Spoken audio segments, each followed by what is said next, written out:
What's up, everybody? I'm John Middlekauff. You know what I need you to do. Subscribe to our YouTube channel. We got content for days reacting to every NFL game all the time, every single day. Subscribe, like the videos. Let's go. What is going on, everybody? Congrats to the Buckeyes, who will take on Notre Dame. We get a historic, in terms of brands, Ohio State versus Notre Dame in the national championship. Got to give Ryan Day his flowers. Won 3 straight games. Kicked some serious ass the first 2.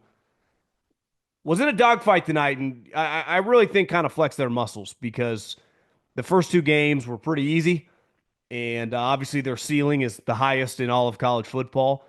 But tonight was tough, and Texas gave them all they could handle until Ohio State gave them all they could handle and ended up winning by a couple touchdowns. Sawyer, Downs, some huge plays in the last couple minutes. Chip Kelly had a huge play call late in the game, and Sark did not. And I think we talk about this a lot. The NFL playoffs are the next couple days, how big coaching is. And if you look in the NFL playoffs, like it's all the best coaches. Like you look in the Final 8 and the Final 4 in college football when it comes to coordinators and play callers, like it's the best ones of the group. But you still can make mistakes, and mistakes in these big games and bad play calls can really cost you. So we'll dive in a little bit of the game and just a little quick look ahead because I do think it's kind of we'll talk really quick about a couple things. Listen, you lose that Michigan game.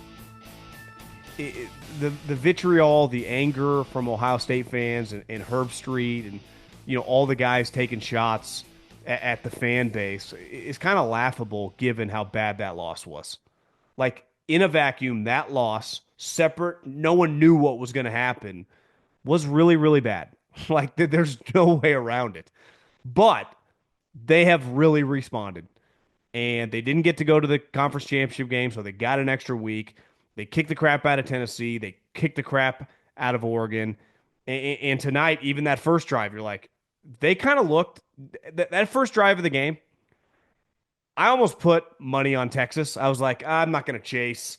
I just felt like 90% or something I saw of the money was on Ohio State.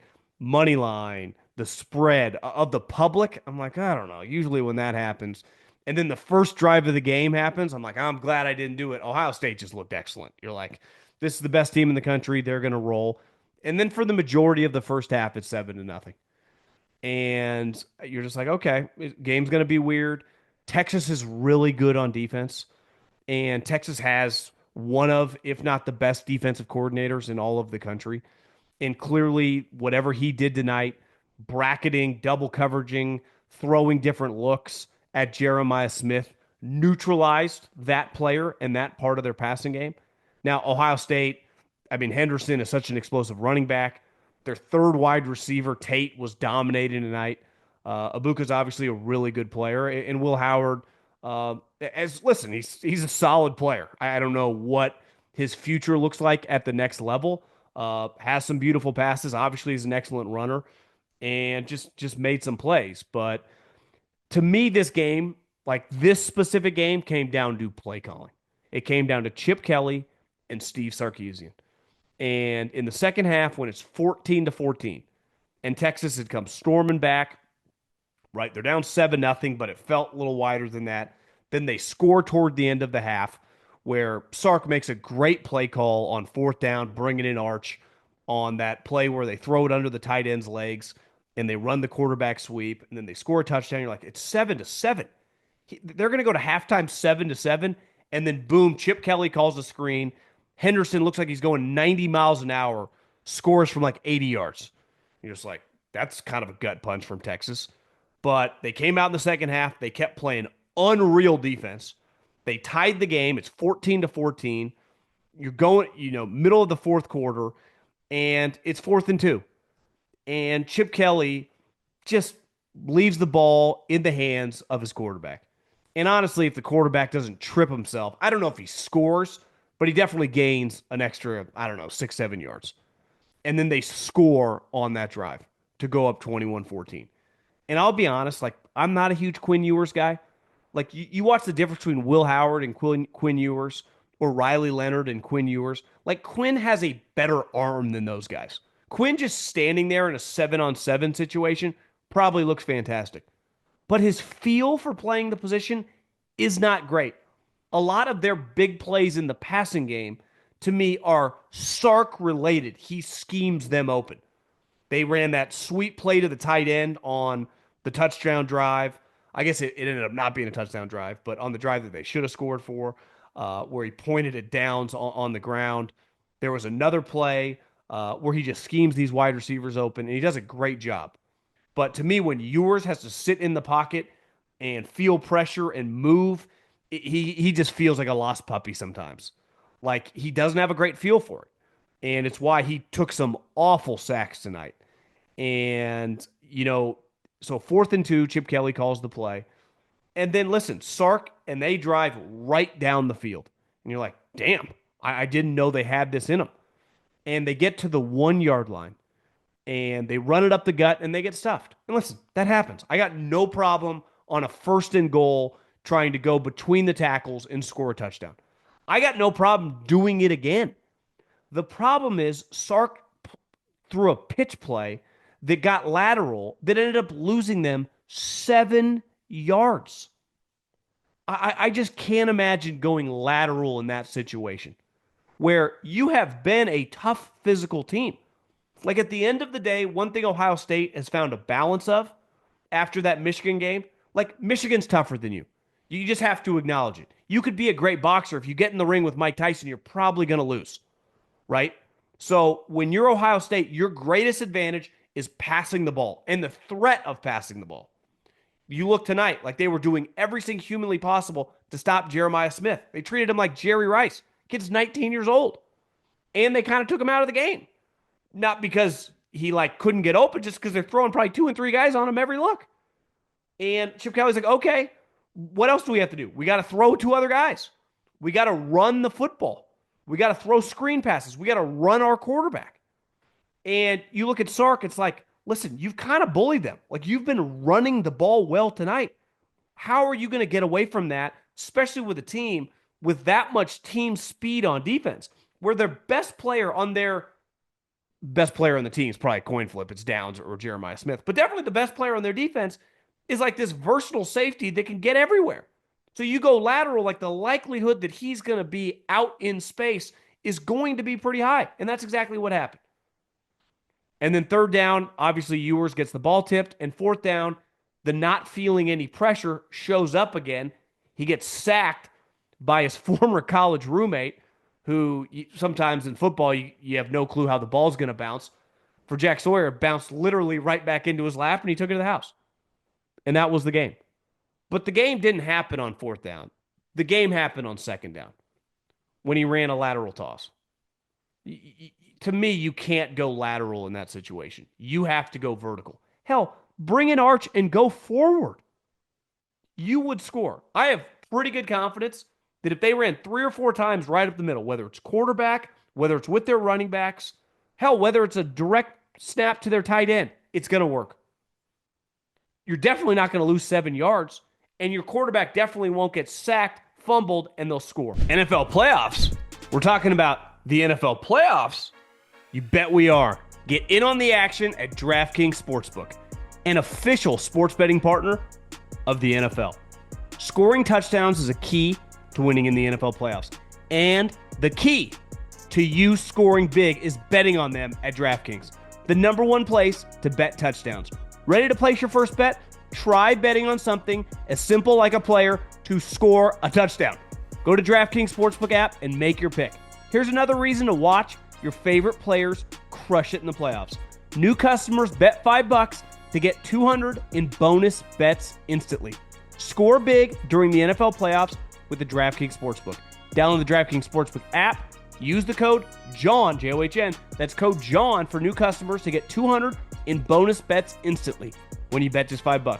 Only on DraftKings Sportsbook. The crown is yours. So Sark, who someone texted me tonight, in the NFL, they're like, Texas has one of the best coaching staffs in the league.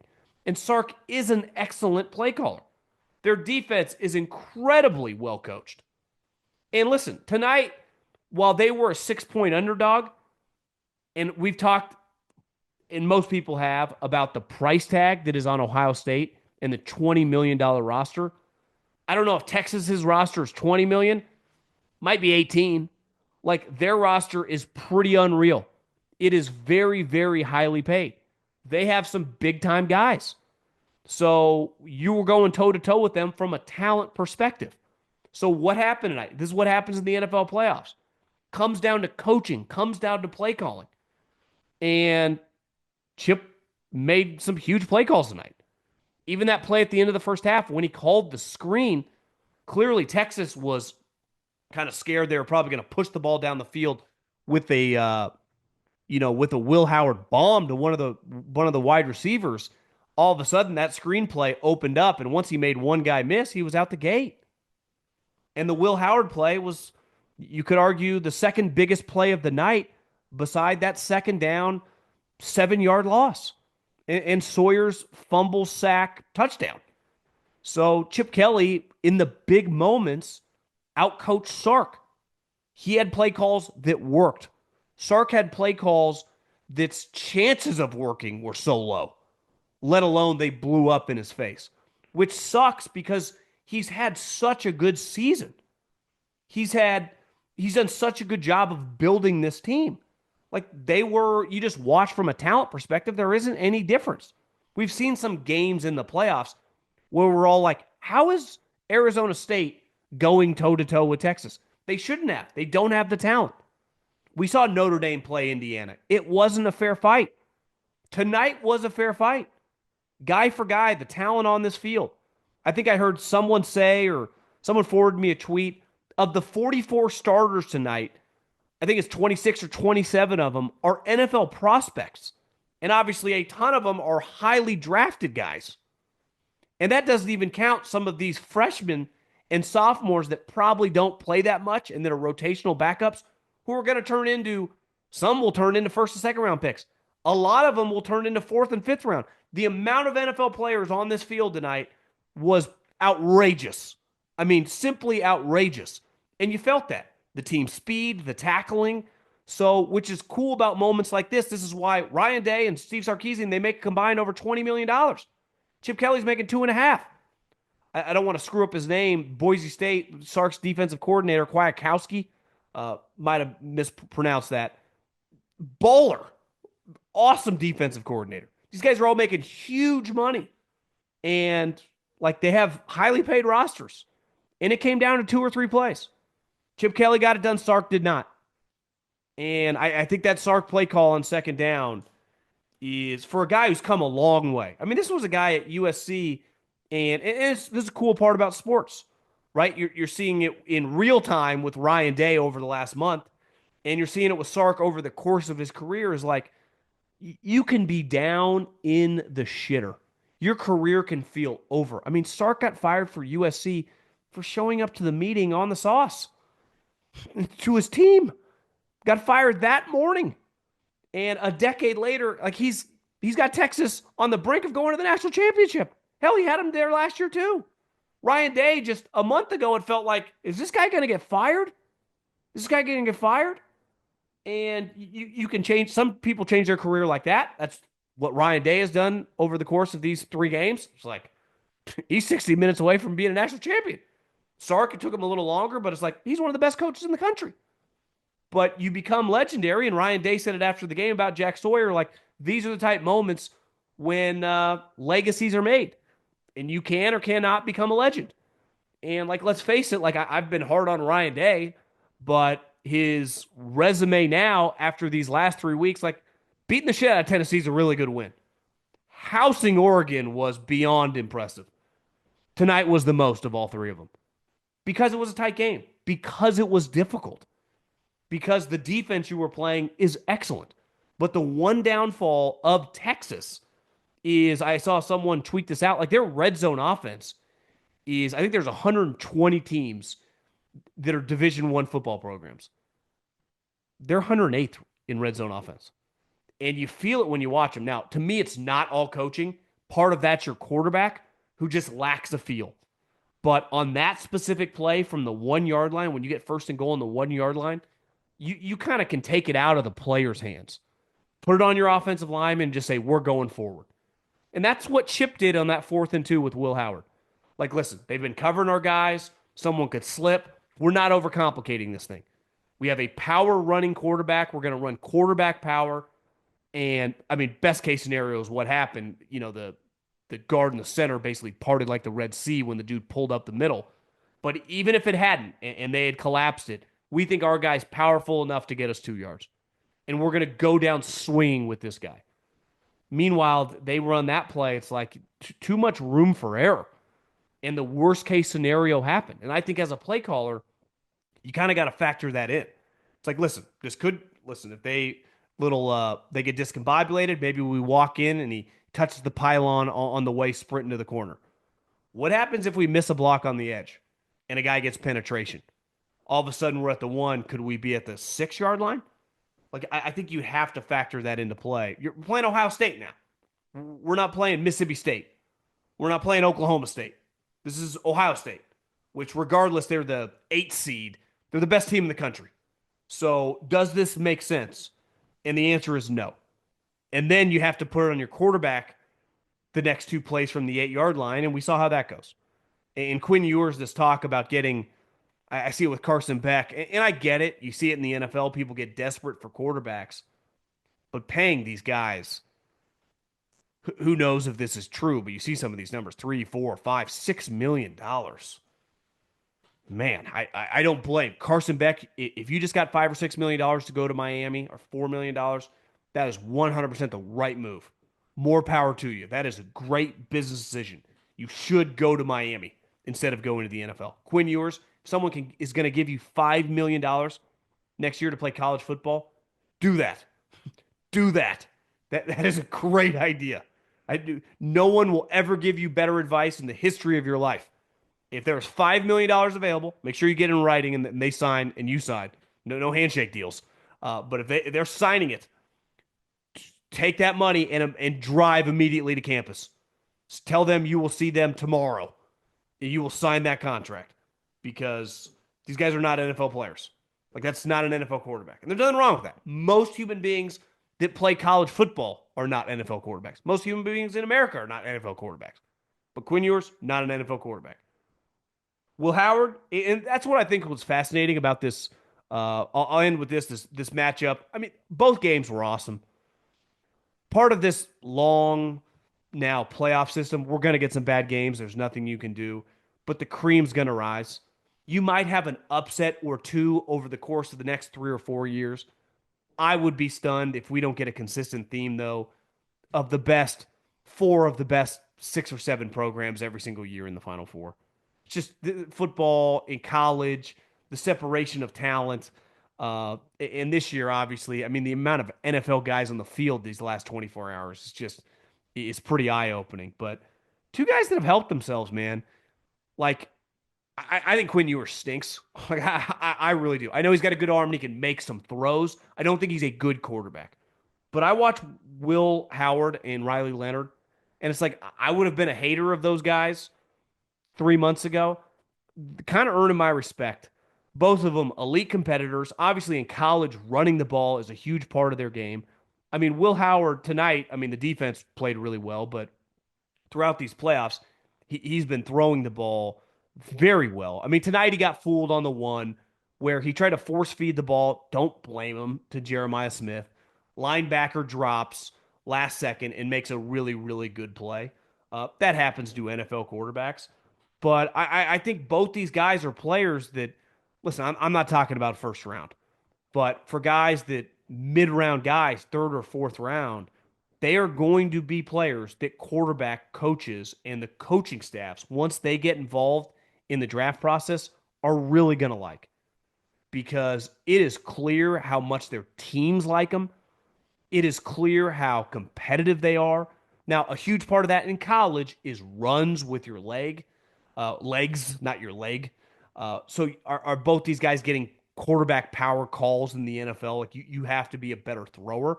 But Riley Leonard last night made some huge throws, some dots on third and long. Will Howard's been doing that in all the big games. Hell, in the big game they lost against Oregon, or excuse me, against Michigan, it's like, why didn't you throw it more? And when they've leaned on his arm, like he's come through. He made a great play today, late in the fourth quarter, where he was kind of scrambling backwards, almost backpedaling away from the pressure.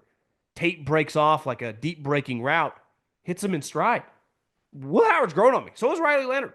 I'm not saying I want these guys as my starting quarterbacks, but you're telling me these guys can't be mid-round backups as rookies? I mean, look at some of these scrubs playing in the NFL. So I think this is two guys that have really kind of, I don't know, given themselves a chance. That I would say halfway through the season were not viewed like that, but obviously their legs and just their playmaking has been huge for their team. And now we get uh, Marcus Freeman, who is an Ohio State alum and played there, and Ryan Day, who just taken this program over from Urban Meyer and has them in the Natty now. This is a fun matchup. Now, everyone and their mother is going to pick Ohio State. I would be stunned if Ohio State doesn't win the game. We won't know until the game comes around on Notre Dame's injury situation. They lost, their offensive line is obviously clearly banged up. Their star defensive lineman has been out, but maybe it's just touchdown Jesus' year. But I really enjoyed the last couple nights. Very impressed with Ohio State tonight. That was any elite team can dominate when they get up big early. They can kick the crap out of you, especially in college football. But they even mentioned it tonight on the broadcast. The one thing Sark kept saying is like, we need to get these guys in a close game in the second half. We feel like we'll have an advantage. And it was that. And it was like, God, is Ohio State going to lose this game? Especially when it looked like they were going to tie it up 21-21. It's like all the pressure was on Ohio State. And then they didn't. And they ended up winning by 2 touchdowns and covering pretty easily. And Ryan Day has the boys in the Natty.